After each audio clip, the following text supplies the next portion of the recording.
My name is Sharlina Hussain-Morgan. I am the Director of Public Engagement at the U.S. Embassy here in Dhaka, Bangladesh, and I'm so proud to be here with you to introduce this fantastic panelist this evening. So for me, you may be wondering, why is the U.S. Embassy here introducing this very important panel on the power of orality, lore, the Loristic, and the living memory? Well, for us at the U.S. Embassy, we're actually quite proud that we've been working for quite a long time in this field to look at the intersection of art and culture here in Bangladesh. And what is the connection between the United States and this South Asian country? For us, when we think about why we support the Dhaka Art Summit, it is because, of course, it's an institution, but it's also a reminder of the intersection of art and culture and how it can build empathy, create a sense of belonging, and really activate the social imagination and civic agency needed to make real change. So for us, it really makes our work fun to be able to support the Dhaka Art Summit after so many years of a hiatus during the coronavirus pandemic. When we talk about why we supported this amazing event this afternoon, and of course the other artists that are creating installations throughout the interactive summit, we have some really key priorities at the embassy that we are working on in terms of cultural preservation and cultural heritage. For us, we've been supporting cultural preservation through the Ambassadors Fund for Cultural Preservation for over 10 years. Actually, since 2001, so almost over 20 years. And we've supported over 1,000 preservation projects in 130 countries, but here in Bangladesh, actually 11 projects, and totaling over $500,000. So for us, when we look at the most recent example in Lalbagh Fort, but now today, when we look at the Dhaka Art Summit, it's just a sense of continuity of why the United States will stay committed always to cultural heritage, intangible and tangible. Really wanted to give a special thanks to Samdani Foundation and Shilong Academy for arranging this beautiful festival that will really connect Bangladeshi arts and artists with the rest of the world.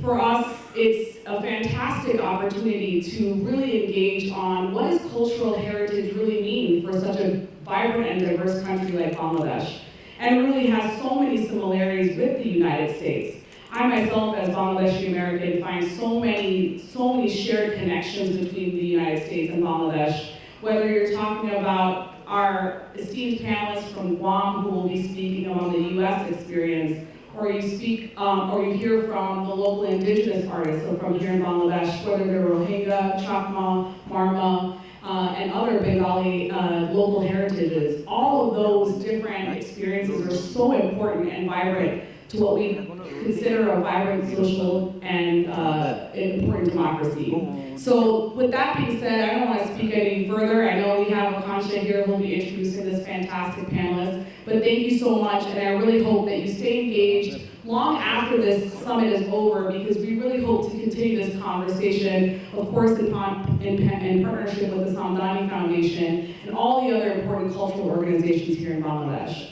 Thank you so much. I'm Attaché Somi, Senior Curator at the Korean Museum of Art and the co-curator of the exhibition Very Small Feelings, which you can see on the first floor. This panel is very interesting and important for us at the Very Small Feelings exhibition, because it's part of this transnational folklore forum that all of us, Diana, Ruxmini, and myself have initiated, which is going to run parallel, it's like a parallel program to this exhibition, going to run for a year, and all the panelists are central core members of this forum, which is going to grow over a year. So I thought before we call our panelists, maybe we can get started to set some context here. So because this folklore forum is stemming from our exhibition's interest in stories, storytelling, orality, the oral, the folklore, children's literatures, cartoons, comics, illustrations, translations, childhood, and we have keenly attempted to develop a multi-toned and multi-voice space within this exhibition, which attempts to create this intergenerational exhibition, intergenerational dialogue possible through cultural figures and character elements. So for us, this forum as a parallel we are aiming to ground, we are aiming that this is going to help us ground to the idea of life first and the power of the oral, and allow us to focus on language and our intuitive connectedness to stories and their telling and retelling, and how they change as they move from mouth to mouth, ear to ear, and from person to person. And that's why today's panel is going to foreground the spoken word and the auditory over the written, and engage with this oral as a vast resource, holding together the folk and indigenous cultural expressions and way of life. Our esteemed panelists are community scholars, folklorists, oral discourse experts and writers embedded in the retellings of the folk. And they will address these different aspects of oral and orality, its joys, the performativity, and this form of instituting knowledge and this transference from one body to another. And we really hope with the exhibition and the way we are planning to pan this forum out over the course of the next 1 year, we're able to achieve all of this. So now I would like to invite Professor Esther Syiem over here. Maybe all the panelists can come with Professor Esther Syiem, Kanak, Chakma, Chanpa, Michael, Rezuwan, Bevacqua. So Mohammad Rezuwan is not here with us at the moment, but we have a video from him. And Professor Somi is also not here with us in person, but we have his thoughts and ideas, which one of us is going to read out. Yeah, so let's start with Professor Esther first. She's a very special person. She's a very special person. Her ideas and writing on oral resistances and the power of the oral have been very important for us in shaping and we're looking forward to this core member team's guidance. So this, in a way, is our first public meeting. Welcome, Professor Esther.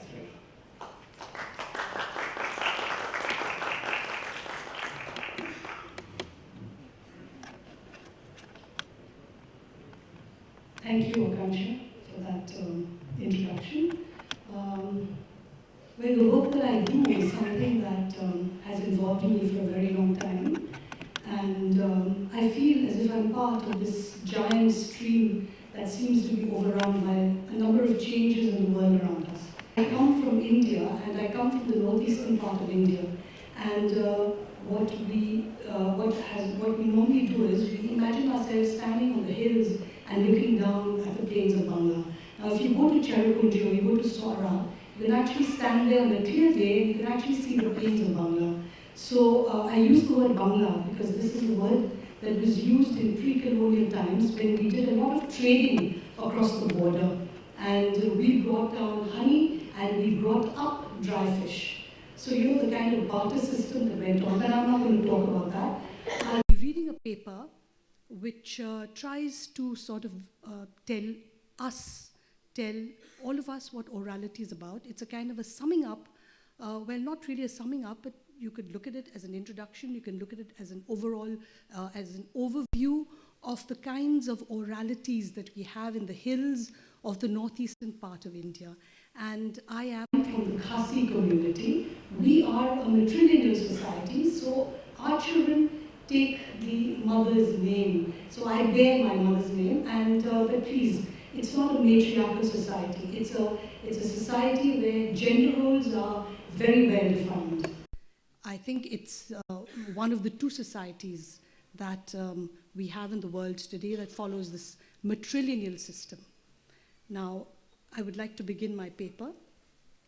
I would like to thank the organizers again for having me at the Summit of Cultural Exchange and Conversations, where we are here to learn about each other, understand affiliations, examine our roots, and appreciate the very fact that we are reaching out to each other.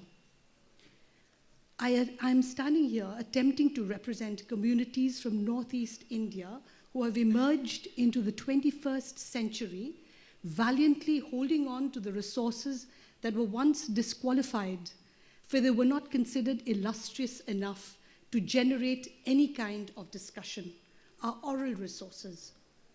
They have never backed down, however, despite the kinds of suppressions and marginalizations that have been used to keep them away from daily life.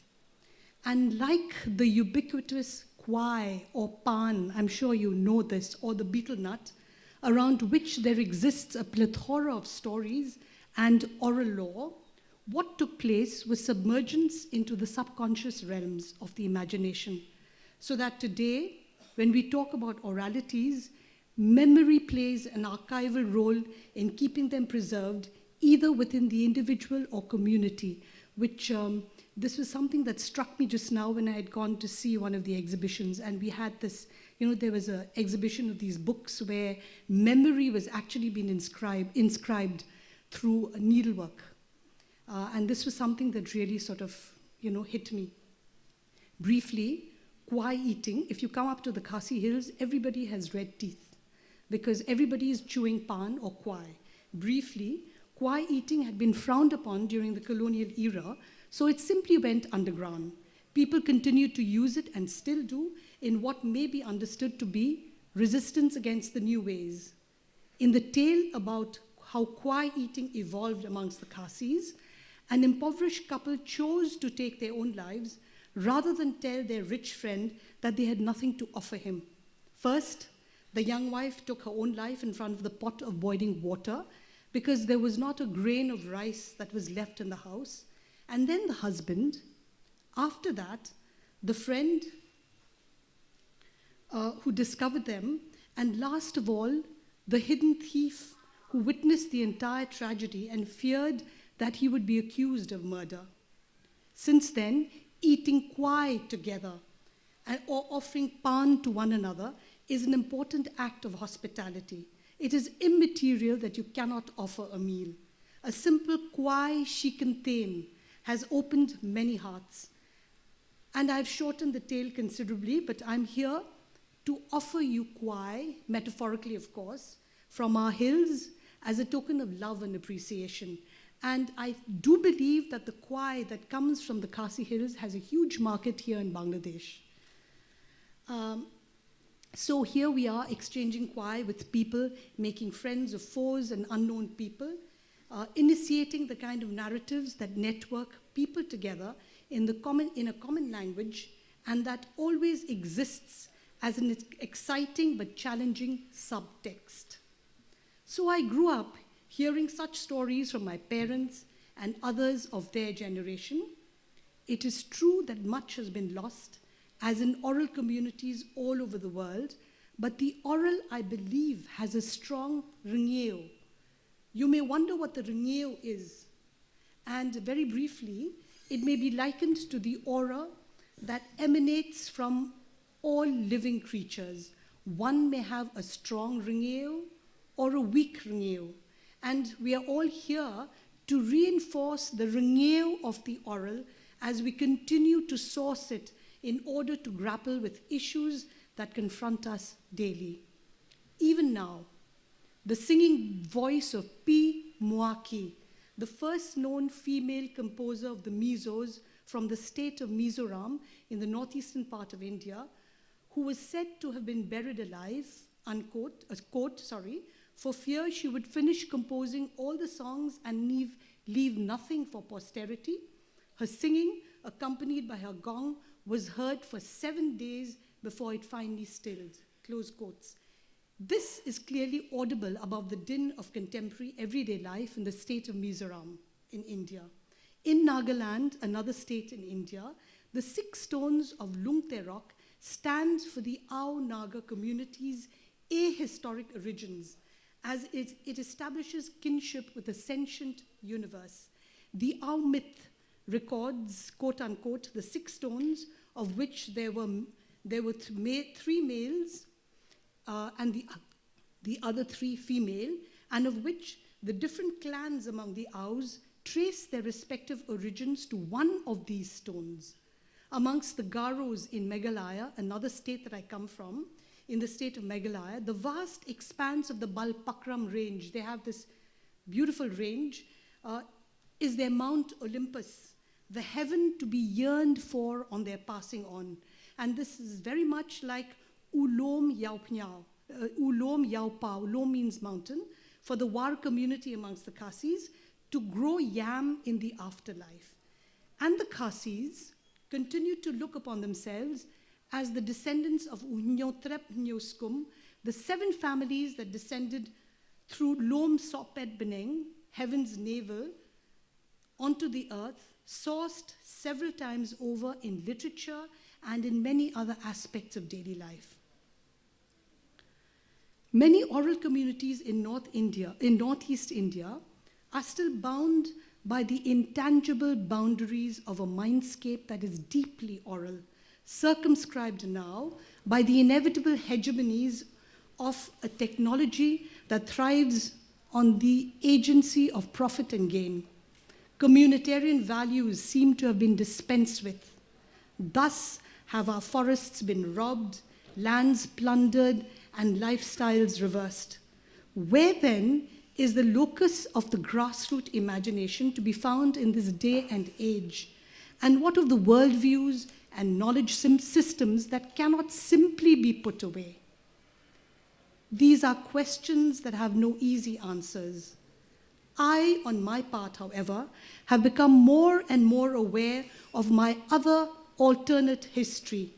It has empowered me in a way that I cannot rationalize or theorize about it, initiated me into the mysterious twists of the spoken word. Words chosen carefully with respect to their aura in my alternate schema can overcome hurdles, stay evil intentions, or perceive other worlds that exist parallel to ours. Although my literate self fought it off for a long while, words from an older generation, my grandmother, my mother, my father, my older aunts and uncles, the community itself, strongly engaged me and pulled me within the circle of a speaking universe so as to put me on a point of no return. Orality was never a self-conscious outer vestment for me. It was my consciousness, implicitly so, strongly so, to be passed on to the next generation. It has been difficult to critique or structure orality in an objective way, for this is the reality upon which I have stood. And now I find that the challenge has become even more critical, for the oral paradigm can no longer be present in its original form. Now, instead of the kitchen hearth around which we would sit listening to and sharing the stories that brought us together at the end of the day, instead of deciphering the breath of the wind and the sparks in the fireplace, we are now faced with choices that are high-tech in nature, that have no window whatsoever for oralities that need to be told. The philosophy of the oral, as implicit in many indigenous communities in Northeast India, is founded on narratives of creation, myths of origin, tales of different types, and in almost all communities, migration stories. In its evolution, it survived within local paradigms of thinking and practices that remained intact till interventions from the colonial ruler brought it face up with a reality that was valorized and approved because it was considered literate.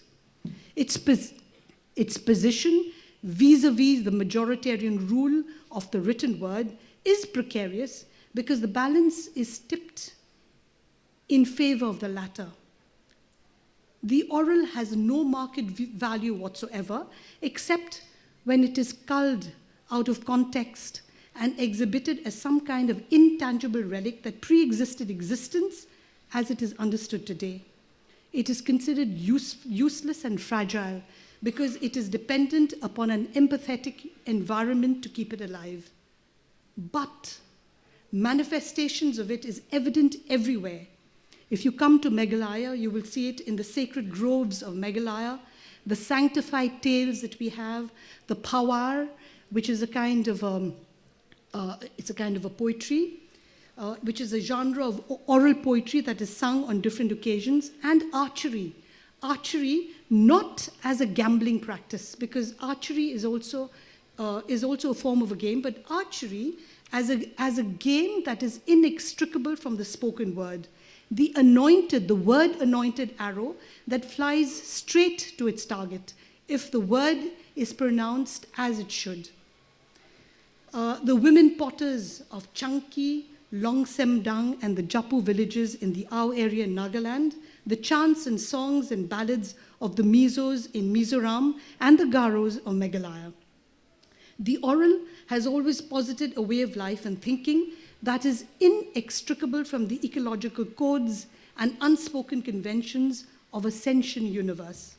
Hence, the biodiversity of Northeast India signifies upon the many indigenous languages that speak the wealth of their oral nations, the multiple uses that the bamboo is put to, the multiple names that it has, the different varieties of rice that are planted, stories about tigers and tiger men, and cave lore are indications of the interrelatedness that these communities have with the natural world. To conclude, what I have been sharing with all of you this evening, I would like to read a poem that signifies upon the orality that is embedded within this nation of speaking tongues. It's about a woman, we have many of them. It's about a woman who actually is able to cure fire victims. The poem is called She Speaks to Fire. Woman, after all these years of seeing your skill with the speaking tongue, I ask you yet again, when you bow down and lip speak, you shut your senses to everything around and command the boil come out, or blow upon the heat that scalds the flesh of this young one or that old one. How are you in touch with the fire that you summon out? You pitch speaking words against the broiling, bubbling boil upon this one's knee or the burn on that one's arm. Do your words wage war upon the raging fire? Do its tongues get doused by flames from yours? What personal equation with the pus in the boil, or the embers that scald, and the aura of your unsettling tongue, woman? Thank you.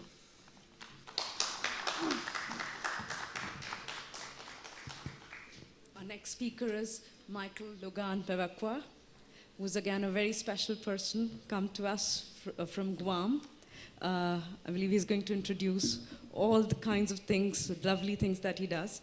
We also have Guam bus books at the belly. Please do explore them. Yes. Oh, thank you so much. Is the PowerPoint ready? Yes, can we have his presentation on, please?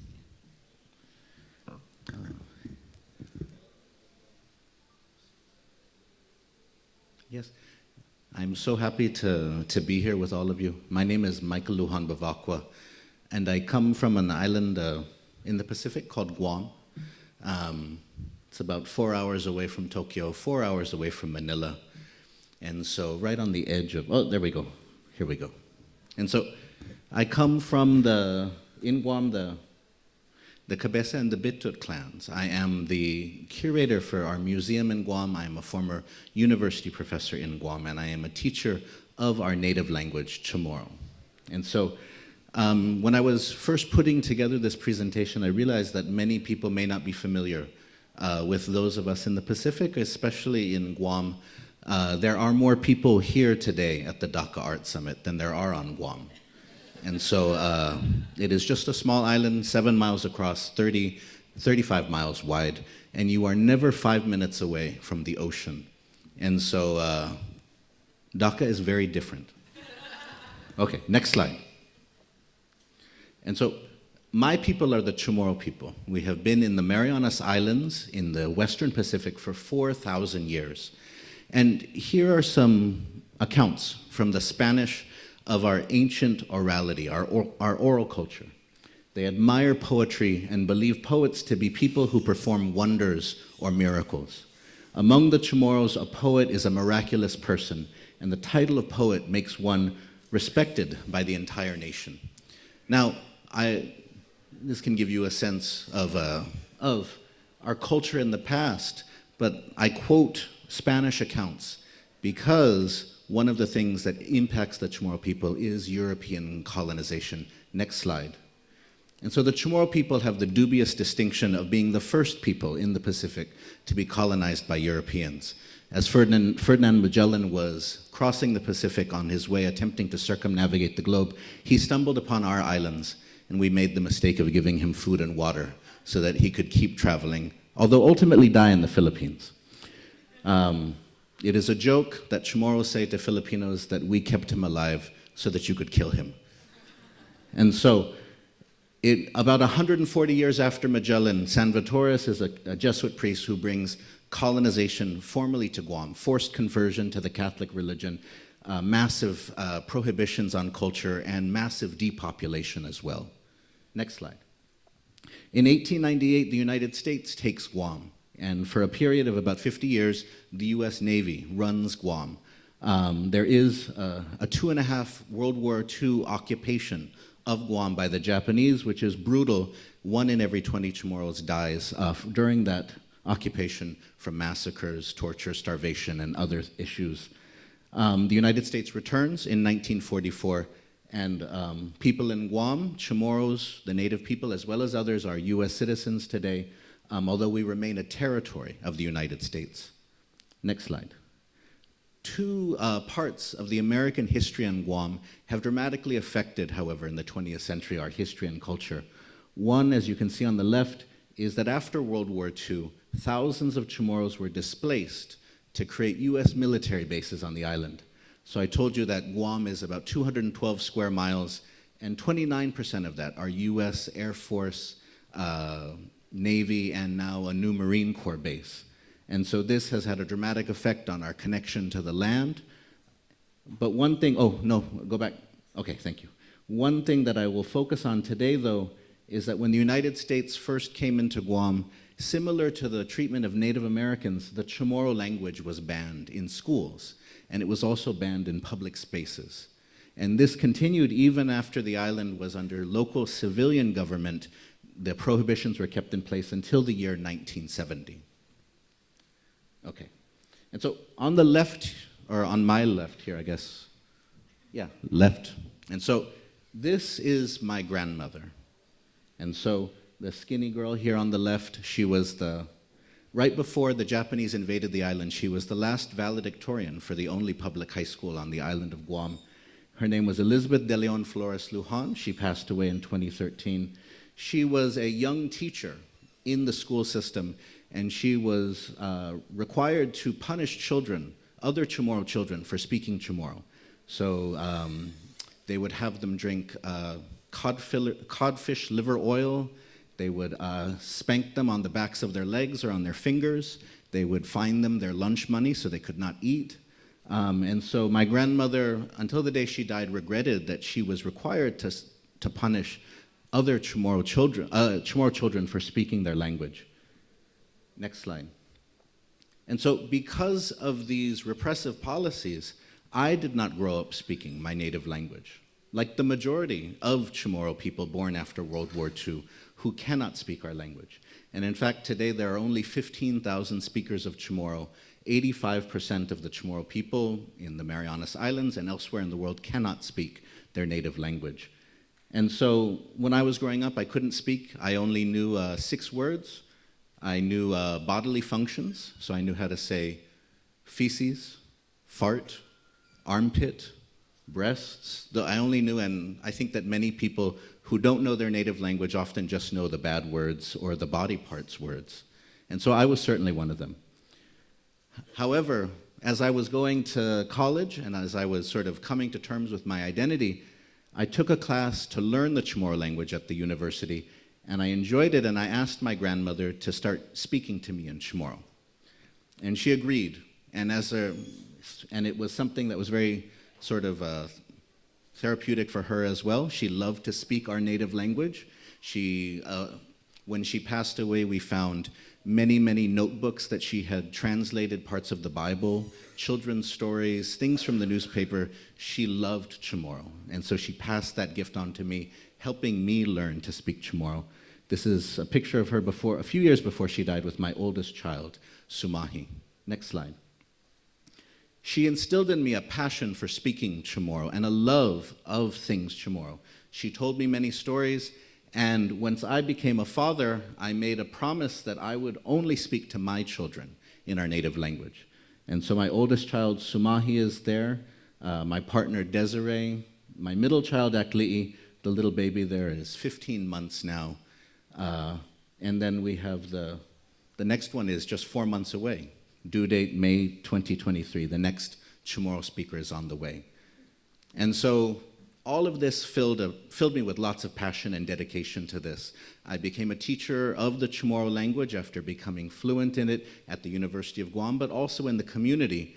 And I focused the stories that my grandmother had told me and the language that she had taught me into different forms. So one is the Guam bus, where me and my brother Jack, we produce materials published in Chamorro, bilingual Chamorro children's books, flashcards that teach the words for animals, for birds, for fruits and vegetables, and even a bingo game, which features the Chamorro language. And we do this primarily because we did not grow up hearing Chamorro. No one spoke Chamorro to us, but there was also no things that you could utilize to learn Chamorro. And so we decided, me and my brother, that we would start to produce things so that our children, our grandchildren, and so on, would not feel that same lack when they searched for their roots. In addition, I work with others to have a podcast in which we have regular Finotsamoro or Chamorro language episodes in which we bring on elders who speak about whatever they want, as long as they speak in the native language. And as part of that too, we also produce other videos and content on YouTube which highlights Chamorro, including taking Chamorro songs, putting lyrics on the video karaoke style, and then putting it on YouTube for people who would like to know what the lyrics are for some of their favorite Chamorro songs. Next. So I said that I have taught the Chamorro language in the community, and for 13 years now I taught it, actually for 10 years I taught it in coffee shops on the island, where I would sit in a coffee shop, and anyone who was interested in learning Chamorro, they just had to buy me something to drink or something to eat, and then I would teach them for an hour. Sometimes these classes were one person, sometimes they were 30 people. When the pandemic happened in 2020, I moved my classes in coffee shops, which were never more than 30 people, onto Zoom, and they exploded. I opened them up to Chamorros wherever they are in the world. And over the past 3 years, more than 1,000 people have been through my, that's 1 in every 200 Chamorros in the world, have been through my Zoom classes, including one of the organizers for the Dhaka Art Summit, Diana. Her brother attends my Chamorro language classes in Zoom. And so I teach these classes every time. We just started a new session last Saturday, and I'm going to be teaching the next class via Zoom actually early tomorrow morning at 5 a.m. But I offer these in honor of my grandmother to keep sort of the language alive. And one of the things that I'm always asked, though, is can you record these classes? Can you sort of, and I put many things to paper. We publish books. I do podcasts. There's many things that are recorded. But what I always tell people is I say that these classes are there for you to be here. If you cannot make it, then come again another time. But they're not here to be recorded. They're only here to be heard. You have to listen and you have to be in the class in order to learn the language from me in this context. And one of the reasons I do that is, next slide. Going off of what Esther said in an earlier presentation, in Chamorro, one thing that our elders say is, "Songan igwagwan," which means speak your wealth. And so that when you use your native language, you are speaking the treasures of your people. And so I remind people about this often nowadays, at a time when everyone says, if only Google could translate our language for us. And I say no, because then you would never learn it. an AI would learn it for you and would tell you what it says, and you would never be able to speak the treasures of your people if Google knows your language for you. When people say, oh, just record the lesson so I can watch it in my own time, do you think that your treasures are so worthless that they can sit in a Dropbox or sit on your to-do list? If it's truly valuable to you, then come and be present with it. This is important for those who come from small language communities, is that if one person doesn't speak your native language out of 1 billion people, or 500 million people, or 10 million people, it is not a big deal. But for every one Chamorro who doesn't speak it, it is a loss. But for every one Chamorro who does speak it, it is a miracle. And so to conclude, I want to share with you something. I do so many things in honor of my grandmother, who I've talked about here, and Chamorros prior to colonization were matrilineal, in which sort of you identified yourself through your female relatives, not your male relatives, publicly. And so my grandmother, in the last few years of her life, I was already speaking Chamorro to my 2 children who were alive who had already been born at that time, and they were already speaking Chamorro back to me.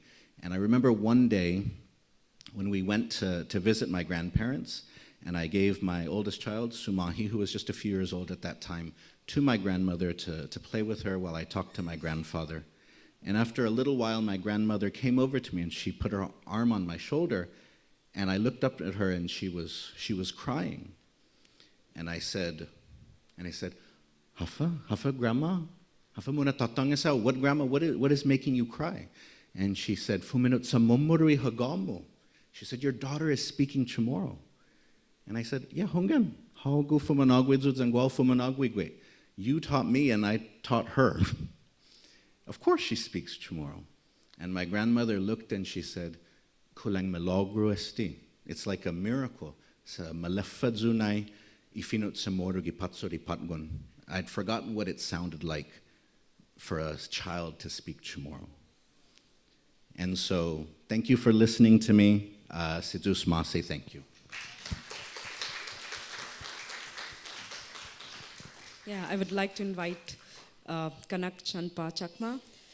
She doesn't need any introduction in Bangladesh. She's the most important Bangladeshi artist living here. Please.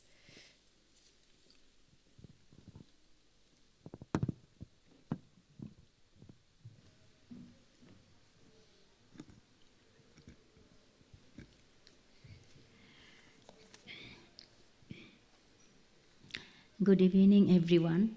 Thank you so much, Diana and Akanksha, to invite me to this panel discussion. Thank you so much. I can begin now. In indigenous society in Bangladesh, there were palagan or folk songs, Genguli songs, storytelling, and lullabies. With me, we are losing all these customs.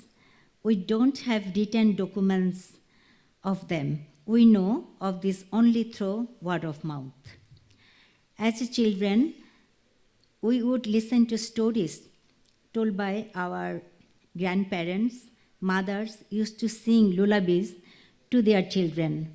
When children used to listen to these stories and lullabies, they would picture them in their heads. Children used to grow up in wonderfully imaginative environments.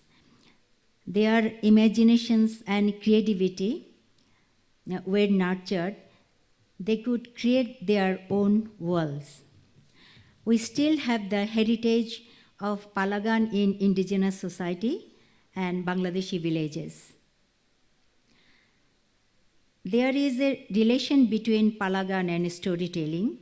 There were stories of historical figures, kings and queens, nobles, and there were stories of the animal kingdom and how they would communicate with people. Birds were important form of communication. They would sing to children and deliver messages across the world.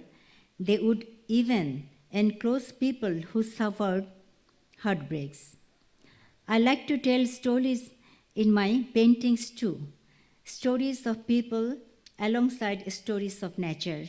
We need to think deeply about our nature, animals, and the balance of the world.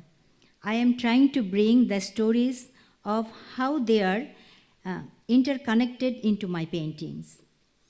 Animals and nature contribute greatly to the earth, and indigenous people were always aware of this. I used to listen to a story by my grandmother.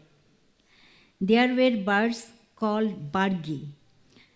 They used to talk to people. They were so big that people used to be able to ride them. They used to live on the top of the tallest trees in the deepest forest of the hills.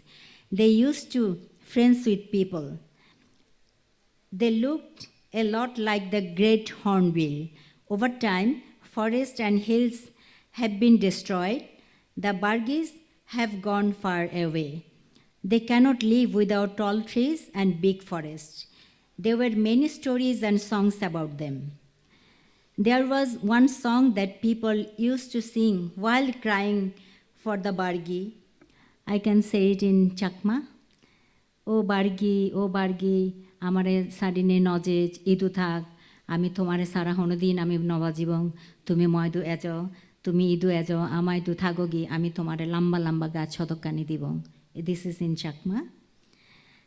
O bargi, don't live without us. We will preserve the forest for you, but please don't leave us behind. When I used to listen to these stories from my grandmother and fall asleep, I used to dream about thousands of bargis returning to the land. I am playing the flute for them and singing them lullabies. Sometimes I used to dream about flying on a bargi's back. Stories like this played an important role in unlocking children's potential for imagination. Because I listened to these stories as a child, I have had the practice of creating walls in my head, and that can be found in my paintings. That's why you can find bargis in my paintings again and again. I have human figures, natures, and water in my paintings. Similarly, bargis create another shape in my art, another element that comes alive on its own. There was a tradition to sing lullabies to children as they fell asleep. The tradition still exists, but only in villages. Oli is the queen of sleep. She makes children fall asleep with a touch of her wand on their eyelids. That is why mothers sweetly call the Oli with their singing so that she can make them fall asleep. And children used to get lost in the kingdom of sleep. And then the mothers could attend of their other courses. When the children awake again in the middle of the night, they used to call for the Oli again to take them away. This is how mothers used to create a beautiful dream world in their children's imagination. We are losing a lot of customs and traditions like this. Indigenous medicine were created with nature's gifts like leaves, barks, flowers, and roots, but we have no written documents of them. We just know them through word of mouth, even though some of the medicines themselves exist today.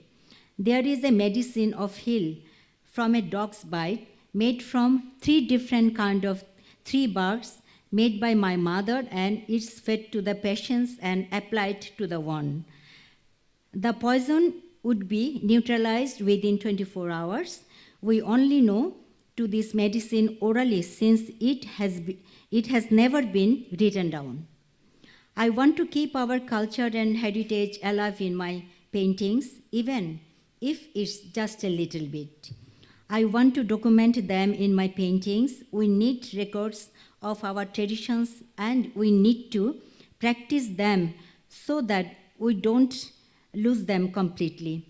We are losing a lot of our traditions because of drastic modernization taking over every aspect to our lives. We don't even have the oral practice of storytelling these days. Elders no longer tell stories. Mothers don't sing lullabies to children. We are limiting children's imagination and we are not providing them the proper environment to grow alongside nature. We have to return to our lost tradition that let us live in harmony with the world and used to inspire more creativity and kindness. We still have the possibility to heal the system of nature. Whatever we have orally, we would have them recorded with whatever means we have, so that new generation have a chance to return to nature and to a world of fantasies. Thank you. Yeah, we'll see our next speaker on a video, Mohammad Rezuwan, who is a Rohingya folklorist. He's unable to join us in person. Can we please play his video? And can we turn off the lights? No, we're not. Lights, please.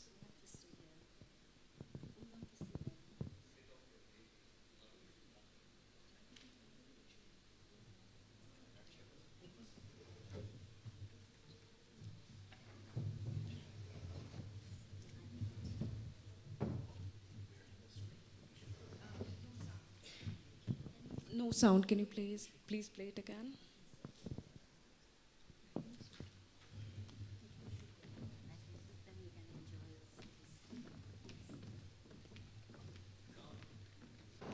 Good evening to everyone. First of all, I'm incredibly grateful to each and every one of you for giving me this remarkable opportunity to speak in front of you all today. It's of course a great honor and distant privilege, not just for me, but for the whole Rohingya community living in Bangladesh, Bevacqua, and different countries of the world. Let me introduce myself. My name is Mohammad, 25 years old Rohingya refugees currently surviving in the world largest refugee camp, Cox's Bazar, Bangladesh.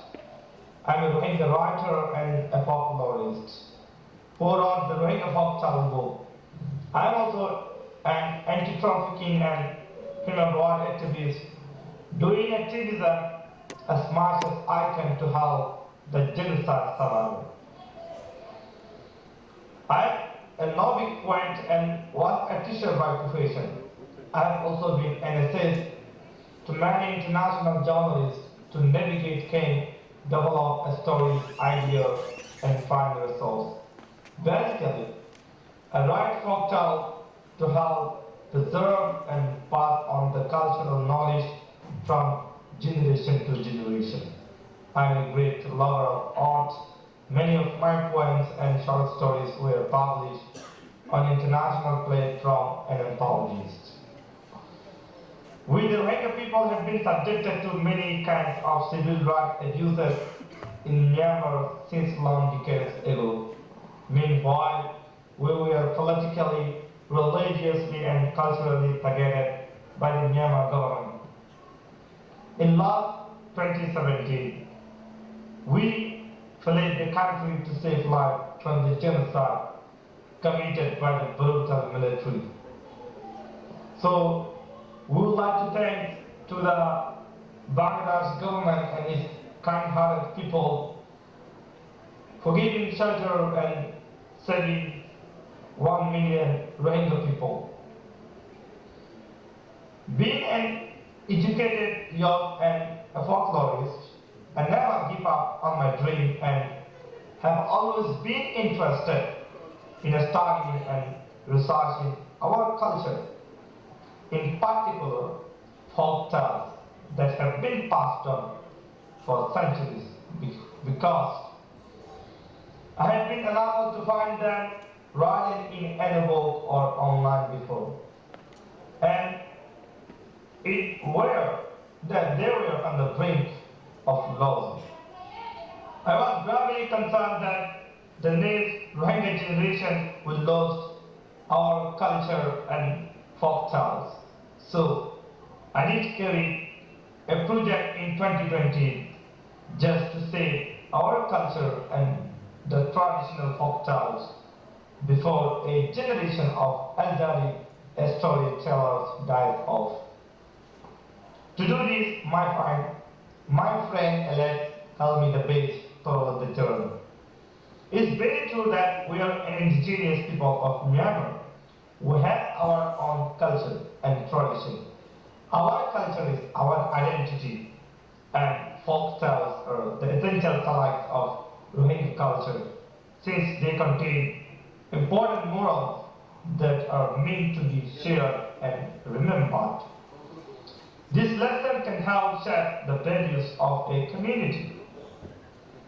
So, my folk tales book helped bridge with the international community, mostly with English-speaking people, to understand about our culture. It was a long journey I passed through in 2020 for this folk tale project. I meet with many people, especially elderly men and women who are from different towns of our country, traveling to different parts of Kenya for almost 1 year, frankly speaking. It took 1 full year to completely finish the project. In fact, research was not an easy task. Finding the right person for the stories was very hard, just because most of the storytellers were uneducated. I didn't have a bike at that time, so I walked sometime up to 5 miles to meet the storytellers. COVID-19 restriction added further complication at that time. To get clarification on a single story, I had got to meet with at least 3 people to get it collected exactly. I really wanted that the next generation can gain insight into the life of our ancestors and learn something about our culture by reading my book. So I see my book as a contribution to the preservation of our Rohingya culture and internationally publish it in English to reach an international audience. I wanted the international community know about our culture, about our tradition, and about the existence of Rohingya people in our country for long decades. Last but not least, we need to do a lot of things to save our culture and folk tales before it gets too late and the storytellers dies off. In my book, there are 17 stories, but many stories are yet to be collected and written.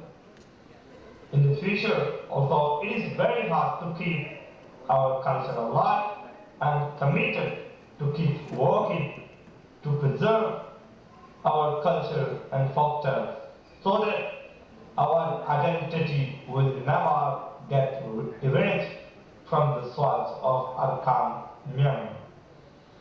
So now I want to tell you all a story from my book. The story is about Queen's Dream.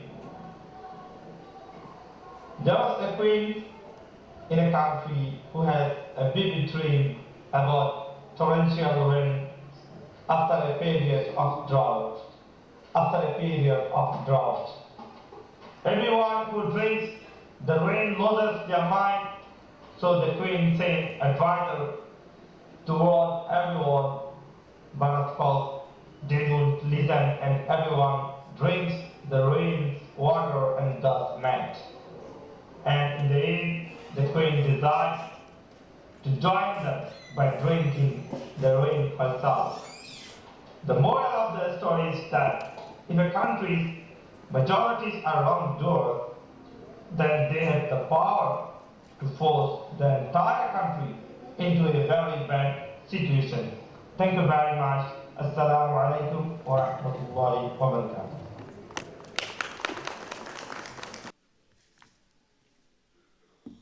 Our last speaker for today is Somi Roy, who's again not here with us because he runs a wonderful festival in Manipur called The Listener, and which opens tomorrow actually.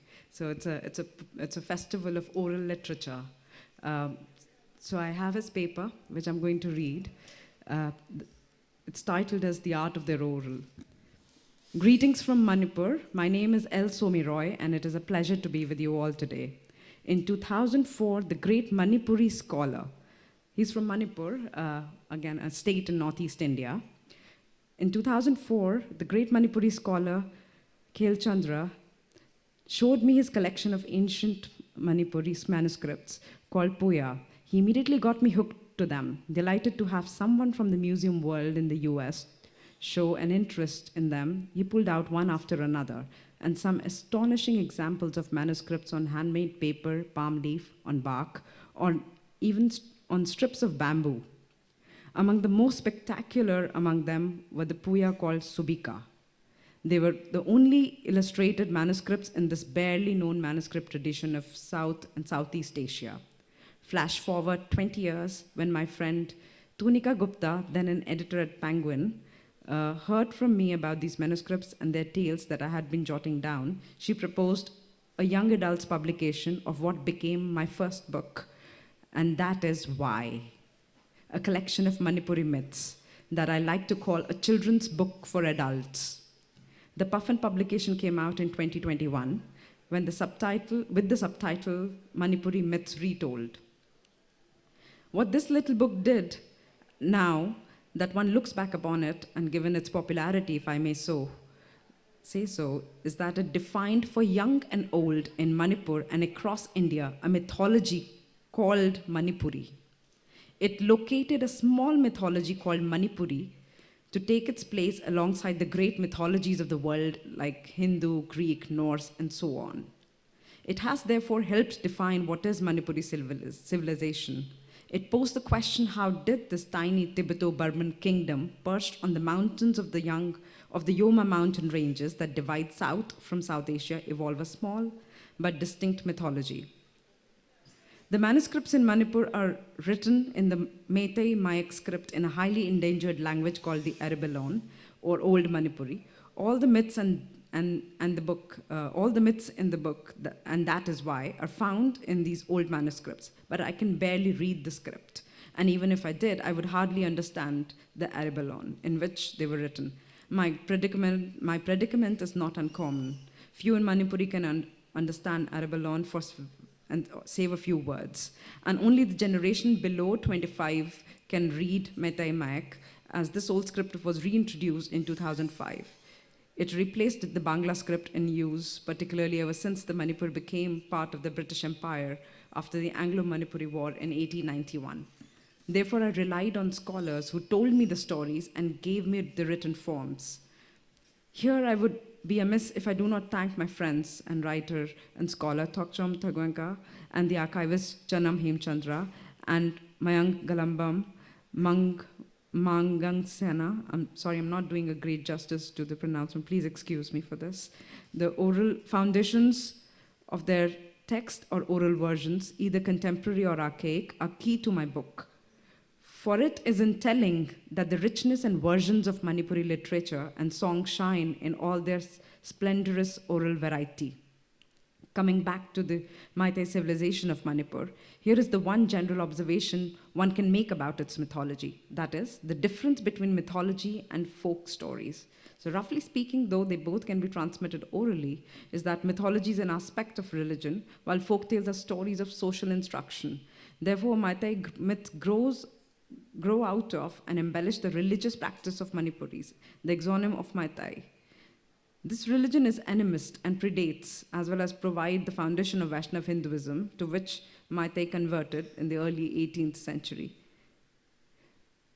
My fascination with Manipuri scripts, and especially their illustrated variety, led me to mine them for information and provenance for whatever Manipur-related projects I happened to be working on. And when I began working on the preservation of the endangered Manipuri pony and on the promotion of polo, to both passions of mine, I wrote up the mythology of the pony and polo in Manipuri. I looked to them to answer questions posed to me by international polo players I brought to Manipur about the origin of the rare animal they were playing on, and how Manipur claims to be the birthplace of the modern game of polo.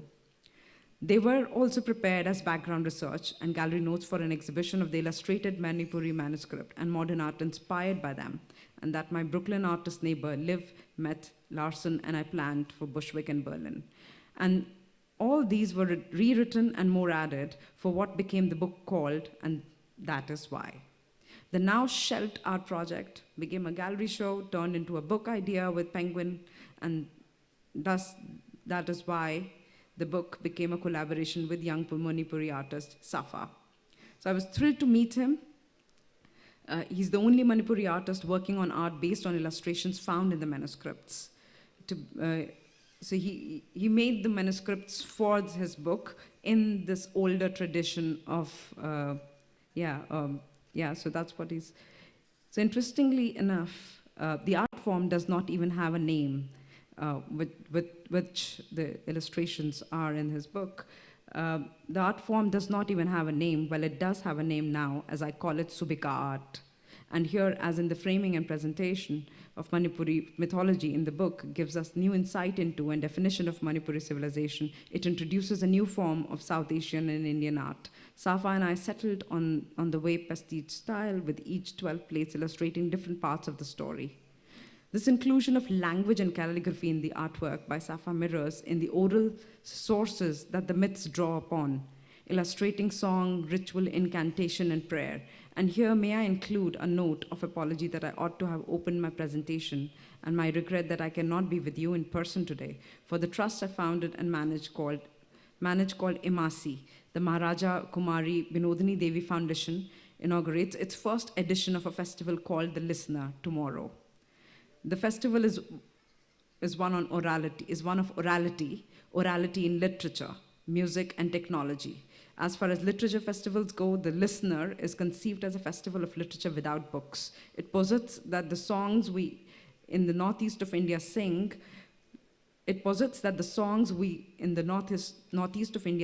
especially in the non-text traditions of our many tribes, ought to be considered to be literature, and that technology, whether scripts and books or radio plays or podcasts or audiobooks, are new forms of orality that are the product of advances in technology. What the festival programming has brought into focus for me are the ways in which oral traditions of song and storytelling cross cultural and language boundaries. For instance, David Petersons from Dartmouth College, whom I'm excited to welcome to The Listener, will be giving a talk on the legend of the wonderful child, or the wonder child, that is found in several Kuki-Chin languages and communities from Bangladesh to the northeast of India and in Southeast Asia. So I want to end my presentation on a note of wonder, exploration, and possibility for how many myths remain unknown except to the memory keepers and storytellers of our communities. How many of them have hidden expressions in art? How many of these languages will survive into the next generation? And what can we do to valorize, understand, preserve these great wealth our ancestors have bequeathed to us all over the world? Thank you. Yeah, so that was Somi Roy. And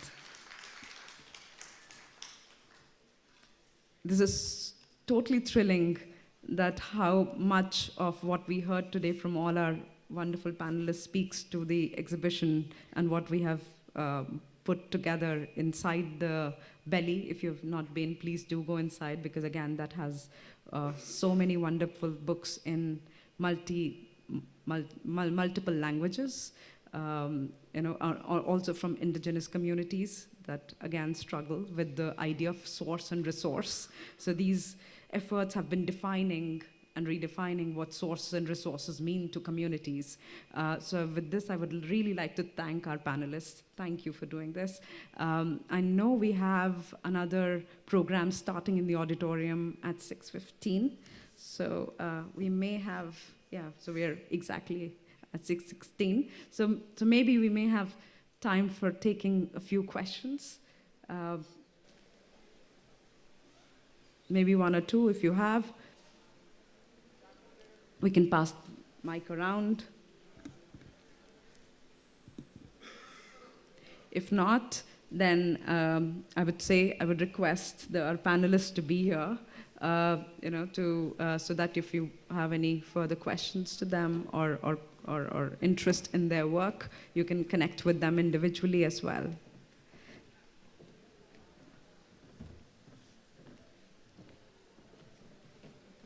Yes.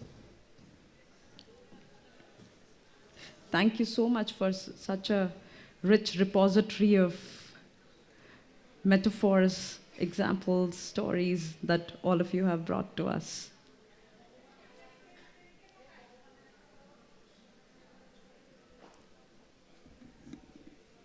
No, I don't see any hands. No. So, thank you. Thank you so much.